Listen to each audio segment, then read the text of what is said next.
ഇനിയുള്ളത് കോച്ചും ഒരു കുട്ടിയും. 11 പേരെയും രക്ഷിച്ചു ലോകം പ്രാർത്ഥനയിൽ. തായ്ഗുയ്ക്കുള്ളിൽ അകപ്പെട്ട 3 കുട്ടികളെ കൂടി രക്ഷപ്പെടുത്തിയതായി രാജ്യാന്തര വാർത്താ ഏജൻസിയായ റോയിട്ടേഴ്സ് റിപ്പോർട്ട് ചെയ്തു. ഇതോടെ രക്ഷിച്ചവരുടെ എണ്ണം 11ആയി. ഇക്കാര്യത്തിൽ ഔദ്യോഗിക സ്ഥിരീകരണം ആയിട്ടില്ലെങ്കിലും തായ് സൈന്യത്തെ ഉദ്ധരിച്ചാണ് വാർത്താ ഏജൻസികൾ റിപ്പോർട്ട് ചെയ്തിരിക്കുന്നത്. കോച്ചിനെയും ഒരു കുട്ടിയെയുമാണ് ഇനി പുറത്തു കൊണ്ടുവരാനുള്ളത്.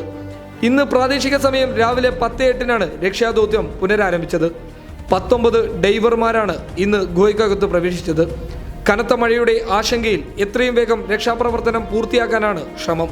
അതേസമയം ലോകകപ്പ് ഫൈനലിന് എത്താനാകും വിധം രക്ഷ പ്രാപിപ്പിക്കട്ടെ എന്ന് കുട്ടികളെ ഫിഫ ആശംസിച്ചെങ്കിലും എല്ലാവരെയും രക്ഷപ്പെടുത്തിയാലും കുട്ടികൾക്ക് ഫൈനലിന് എത്താനാകില്ലെന്നാണ് വിവരം.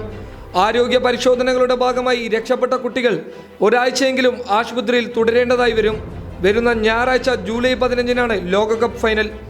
രക്തപരിശോധന, ശ്വാസകോശ എക്സ്റേ, ഹൃദയം, കണ്ണുകൾ എന്നിവയുടെ പ്രത്യേക പരിശോധന തുടങ്ങിയ മാനസിക നില വിലയിരുത്തുന്നതുവരെ വിവിധ ആരോഗ്യ പരിശോധനകൾക്ക് കുട്ടികളെ വിധേയമാക്കുന്നതിനാലാണ് ഇതെന്ന് തായ് പൊതുജനാരോഗ്യ മന്ത്രാലയത്തിലെ ഡോക്ടർ ജസദ ചെക്ത റോങ്സുങ് അറിയിച്ചു.